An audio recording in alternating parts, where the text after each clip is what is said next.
Hi friends, ಎಲ್ರಿಗೂ ನಮಸ್ಕಾರ. ಸಿಂಪಲಾಗಿ ಇಡ್ಲಿ ಜೊತೆಗೆ ಬೇಳೆ ತೊವೆ ಮಾಡ್ಕೊಂಡಿದ್ದೀನಿ. ಹೆಸರು ಬೇಳೆ ಉಪಯೋಗಿಸಿ ಮಾಡ್ಕೊಂಡಿರೋಂಥ ಬೇಳೆ ತೊವೆ ಇದು ತುಂಬ ಅದ್ಭುತವಾಗಿದೆ. ನಾವು ಇಡ್ಲಿ ಜೊತೆಗೆ ಚಟ್ನಿ, ಬೇರೆ ಬೇರೆ ಸಾಂಬಾರುಗಳು ಸಾಕು ಎಲ್ಲ ಮಾಡ್ತಿರ್ತೀವಿ. ಇದನ್ನು ಕೂಡ ಒಂದ್ಸಲ ಟ್ರೈ ಮಾಡಿ. ನಾನು ಒಂದು ಹಿಡಿಯಷ್ಟು ಅಷ್ಟೇ ಹೆಸರು ಬೇಳೆ ತೊಗೊಂಡಿರೋಂಥದ್ದು. ಒಂದು 3 ಜನಕ್ಕಾಗಷ್ಟು ಸಾಂಬಾರು ರೆಡಿ ಆಗುತ್ತೆ. ನಿಮ್ಮ ಮನೇಲಿ ಎಷ್ಟು ಜನ ಇದ್ದೀರ ನೋಡಿಕೊಂಡು ನೀವು ಕ್ವಾಂಟಿಟಿನ ಜಾಸ್ತಿ ಮಾಡ್ಕೊಳ್ಳಿ. ಹೆಸರು ಬೇಳೆನ ತೊಳೆದಿಟ್ಕೊಂಡಿದ್ದೀನಿ, ನೆನೆಸಿಲ್ಲ, ಜಸ್ಟ್ ತೊಳೆದಿದ್ದೀನಿ. ಸಮಯ ಇದ್ದರೆ ನೀವು ಒಂದು 10 ನಿಮಿಷ ನೆನೆಸಿ ಕೂಡ ಹಾಕ್ಕೊಳ್ಬಹುದು.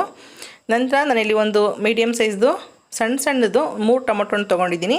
ಹಾಗೆ ಒಂದು 5 ಹಸಿಮೆಣಸಿನ್ಕಾಯಿನ ಉದ್ದುದ ಹೆಚ್ಚಾಕೊಂಡಿದ್ದೀನಿ. ಹಾಗೆ 1 ಗೆಡ್ಡೆಯಷ್ಟು ಈರುಳ್ಳಿನ ಬಳಸ್ಕೊಳ್ತಾ ಇದ್ದೀನಿ. ಇಲ್ಲಿ ಬೆಳ್ಳುಳ್ಳಿ ಏನು ಬಳಸ್ತಾ ಇಲ್ಲ. ಶುಂಠಿ ಇದ್ದರೆ ಹಾಕ್ಕೊಳ್ಳಿ, ಶುಂಠಿ ಇರಲಿಲ್ಲ ಹಾಗಾಗಿ ಹಾಕಿಲ್ಲ. ಶುಂಠಿ ಇದ್ದರೆ ಒಂದು ಅರ್ಧ ಇಂಚಷ್ಟು ಶುಂಠಿ ಹಾಕ್ಕೊಳ್ಳಿ. ಒಂದು ಅರ್ಧ ಸ್ಪೂನಷ್ಟು ಅಡುಗೆ ಎಣ್ಣೆ ಹಾಕಿಬಿಟ್ಟು ಸ್ವಲ್ಪ ನೀರು ಹಾಕಿ 1 ರಿಂದ 2 ವಿಸಲ್ ಕೂಗಿಸ್ಕೋಬೇಕಾಗತ್ತೆ. ಬೇಳೆ ನೆನೆಸಿದರೆ ಒಂದೇ ವಿಸಲ್ ಸಾಕು. ನೆನೆಸದೇ ಇದ್ದರೆ 2 ವಿಸಲ್ ಕೂಗಿಸ್ಕೊಂಡು ಸ್ವಲ್ಪ ಸ್ಮ್ಯಾಶ್ ಮಾಡ್ಕೊಳ್ಳಿ. ನಿಮಗೆ ಹೆಸರುಬೇಳೆ ತುಂಬ ಗಟ್ಟಿಯಾಗಿ ಬರುತ್ತೆ. ಸಾಂಬಾರು ತುಂಬಾ ಚೆನ್ನಾಗಿರುತ್ತೆ. ಈ ದಾಲ್ ಫ್ರೈ ಅನ್ನಕ್ಕೂ ಚೆನ್ನಾಗಿರುತ್ತೆ. ಹಾಗೆಯೇ ನಿಮಗೆ ಸ್ವಲ್ಪ ಗಟ್ಟಿ ಮಾಡಿಕೊಂಡ್ರೆ ಚಪಾತಿ ಜೊತೆಗೂ ಚೆನ್ನಾಗಿರುತ್ತೆ.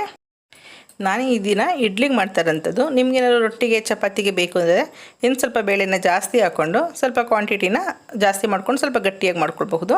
ಈಗ ನಾನು ಸ್ವಲ್ಪ ಹಳದಿ ಪುಡಿ, ಹಾಗೆ ರುಚಿಗೆ ತಕ್ಕಷ್ಟು ಉಪ್ಪು, ಸ್ವಲ್ಪ ಕೊತ್ತಂಬರಿ ಸೊಪ್ಪು ಹಾಕ್ಕೊಳ್ತಿದ್ದೀನಿ. ನಾನು ಆವಾಗಲೇ ಹೇಳ್ದಂಗೆ ಶುಂಠಿ ಹಾಕಿಲ್ಲ. ಶುಂಠಿ ಇದ್ದರೆ ಖಂಡಿತವಾಗ್ಲೂ ಹಾಕಿ, ಒಳ್ಳೆ ಟೇಸ್ಟ್ ಕೊಡುತ್ತೆ. ಇನ್ನು ಇದೆಲ್ಲ ಹಾಕಿಬಿಟ್ಟು ಜಸ್ಟ್ ಮಿಕ್ಸ್ ಮಾಡ್ತಾಯಿದ್ದೀನಿ. ಇದನ್ನೆಲ್ಲ ಆಲೆ ಕುಕ್ಕರ್ನಲ್ಲಿ ಬೇಳೆ ಎಲ್ಲ ಬೆಂದಿರೋದ್ರಿಂದ ಜಸ್ಟ್ ಒಂದು 2 ನಿಮಿಷ ಕುದಿಸ್ಕೊಂಡ್ರೆ ಸಾಕು. ಈಗ ಅದ ಎಷ್ಟು ಬೇಕು ನೋಡ್ಕೊಳ್ಳಿ. ಹೆಸರುಬೇಳೆ ಆರಿದ ನಂತರ ಕೂಡ ತುಂಬ ಗಟ್ಟಿ ಬರುತ್ತೆ. ಇಲ್ಲಿ ನಾವು ಬರೀ ಹೆಸರುಬೇಳೆ ಒಂದನೇ ಬಳಸ್ತಿರೋಂಥದ್ದು.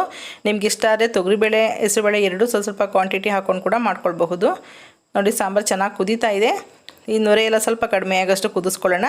ಈ ರೀತಿ ಸೌಟಾನ ನೀವು ಕುಕ್ಕರ್ನಲ್ಲಿ ಹಾಕಿಬಿಟ್ಬಿಟ್ರೆ ಸಾಂಬಾರು ಕೂಡ ಉಪ್ಪು ಬಂದು ಸುರಿಯೋದಿಲ್ಲ. ಹಾಗೆಯೇ ಒಂದು ಸಣ್ಣದಾಗಿ ಒಗ್ಗರಣೆ ಮಾಡ್ಕೊಳ್ಳೋಣ. ಸಿಂಪಲಾಗಿ 1 ಸ್ಪೂನಷ್ಟು ಎಣ್ಣೆ, ಹಾಗೆ ಸಾಸಿವೆ ಅರ್ಧ ಸ್ಪೂನಷ್ಟು, ಜೀರಿಗೆ ಅರ್ಧ ಸ್ಪೂನಷ್ಟು, ಸ್ವಲ್ಪ ಹಿಂಗೆ ಹಾಕ್ಕೊಳ್ತಾ ಇದ್ದೀನಿ. ಜೀರಿಗೆ ಸಾಸಿವೆ ಎಲ್ಲ ಸ್ವಲ್ಪ ಚಟಪಟ ಅಂದ ನಂತರ ಸ್ವಲ್ಪ ಕರಿಬೇವಿನ ಸೊಪ್ಪು ಹಾಕ್ಕೊಂಡು ಫ್ರೈ ಮಾಡ್ಕೊಳ್ಳೋಣ. ನಿಮ್ಗೆ ಏನಾದ್ರು ಹಸಿಮೆಣಸಿನ್ಕಾಯಿ ಅಥವಾ ಒಣಮೆಣಸಿನ್ಕಾಯಿ ಬೇಕಂದ್ರೂ ಕೂಡ ಹಾಕ್ಕೊಳ್ಬೋದು. ಅಥವಾ ದಾಲ್ ಫ್ರೈ ಏನಾದ್ರು ಖಾರ ಕಡಿಮೆ ಆಗಿದೆ ಅಂದರೆ ಇನ್ನೊಂದು 3-4 ಹಸಿಮೆಣಸಿನ್ಕಾಯಿನ ಒಗ್ಗರಣೆ ಕೂಡ ಹಾಕ್ಕೊಳ್ಬಹುದು. ತುಂಬ ಸಿಂಪಲಾಗಿ ಒಗ್ಗರಣೆ ಕೊಟ್ಟರೆ ತುಂಬ ಸಿಂಪಲಾಗಿ ತುಂಬ ಚೆನ್ನಾಗಿರುತ್ತೆ. ಅದರಲ್ಲೂ ಇದು ಕೊಬ್ಬರಿ ಎಣ್ಣೆಯಲ್ಲಿ ಒಗ್ಗರಣೆ ಕೊಟ್ಟಂತೂ ಇನ್ನೂ ಚೆನ್ನಾಗಿರುತ್ತೆ ಟೇಸ್ಟು. ನೋಡಿದ್ರಲ್ಲ ಎಷ್ಟು ಸಿಂಪಲಾಗಿದೆ ಅಂತೇಳಿ. ಇಷ್ಟೇ, ತುಂಬ ಈಸಿಯಾಗಿ ಆಗೋಯ್ತಲ್ವ. ನಿಮ್ಗೇನಾದ್ರು ಮಕ್ಕಳು ತರಕಾರಿ ತಿನ್ನಲ್ಲ ಅಂದರೆ ಇದ್ರ ಜೊತೆಗೆ ಕ್ಯಾರೆಟು, ಬೀನ್ಸ್ನೆಲ್ಲ ಸಣ್ಣದಾಗಿ ಹೆಚ್ಚಾಕಿ ಸ್ಮ್ಯಾಶ್ ಮಾಡೋದ್ರಿಂದ ತರಕಾರಿ ಕೂಡ ಹಾಕಿ ಮಾಡಬಹುದು. ತುಂಬ ಚೆನ್ನಾಗಿರುತ್ತೆ. ನಾನಿಲ್ಲಿ ರಾತ್ರಿ ಉಳಿದಿರೋ ಅನ್ನದಿಂದ ಇಡ್ಲಿ ಮಾಡ್ಕೊಂಡಿದ್ದೆ. ಆ ಇಡ್ಲಿಗೆ ಈ ಸಾಂಬಾರು ಒಳ್ಳೆ ಕಾಂಬಿನೇಷನು. ಒಂದು ಸಲ ಟ್ರೈ ಮಾಡಿ. ಇಡ್ಲಿ ವಿಡಿಯೋ ಕೂಡ ನಿಮ್ಗೆ ಆಲ್ರೆಡಿ ಅಪ್ಲೋಡ್ ಮಾಡಿದ್ದೀನಿ. ರಾತ್ರಿ ಉಳಿದಿರೋ ಅನ್ನದಿಂದ ಮಾಡಿರೋಂಥ ಇಡ್ಲಿ ಅಥವಾ ದಿಢೀರ್ ಇಡ್ಲಿ ಅಥವಾ 10 ನಿಮಿಷದಲ್ಲಿ ಮಾಡೋಂಥ ಇಡ್ಲಿಗಳಿದ್ರೆ ಆ ಇಡ್ಲಿಗೆ ಈ ಸಾಂಬಾರು ತುಂಬಾ ಒಳ್ಳೆ ಕಾಂಬಿನೇಷನು.